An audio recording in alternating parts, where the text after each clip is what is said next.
சந்தவை செய்யலாம்னு சொல்லிட்டுங்க புழுங்கல் அரிசியில் ஒரு பிடி அளவுக்கு ஊற வச்சுருந்தேங்க. அதை நல்லா அலாசினதுக்கு அப்புறங்க நைஸாக ஆட்டி எடுத்துக்கலாங்க.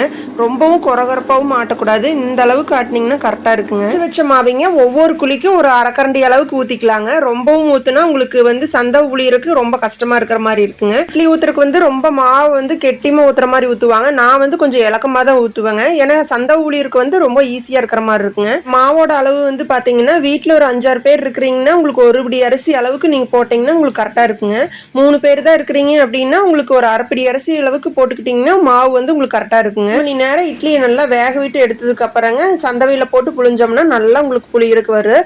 இலக்கமாக மாவு ஊற்றி இருக்கிறனால நல்லா வருங்க. நான் சந்தவை செய்யும் போதுங்க ஒன்று தக்காளி போட்டு செய்வாங்க, இன்னொன்று லெமன் போட்டு செய்வாங்க. இன்னைக்கு தக்காளி மட்டும் போட்டு செஞ்சுருக்கிறேங்க. சந்தவைக்கு மெயினே தேங்காய் பால் தாங்க. தேங்காய் பால் ரெடி பண்ணலான்னு சொல்லிட்டு ஒரு 2 தேங்காய் அளவுக்கு நான் திருவி அதை நல்லா தண்ணி ஊற்றி அரைச்சி எடுத்துக்கிட்டேங்க. கிரைண்டர்லேயே போட்டுவிட்டா இன்னும் ஈஸியாக இருக்குங்க. கிரைண்டரில் நான் மாவு ஆட்டினதுக்கப்புறம் வீட்டுக்கு மாவு வேணும்னு சொல்லிட்டு அதை போட்டுவிட்டு இருந்தேங்க. அதனால நான் கிரைண்டர்லேயே போடல. அதனால சரி மிக்சியிலேயே அரைச்சிடலாம் அப்படின்னு சொல்லிட்டு தேங்காய் பாலுக்கு ரெடி பண்ணிட்டு இருந்தாங்க. தேங்காய் பாலுக்கு சக்கரை போட்டதுக்கப்புறங்க லைட்டாக சூடு பண்ணி அதுக்கப்புறம் தாங்க யூஸ் பண்ணுவேன். இல்லைன்னா சளி பிடிக்குன்னு சொல்லுவாங்க. இந்த செய்யறதுக்கு தான் டைம் எடுக்குங்க. ஆனால் டேஸ்ட்டு சூப்பராக இருக்குங்க.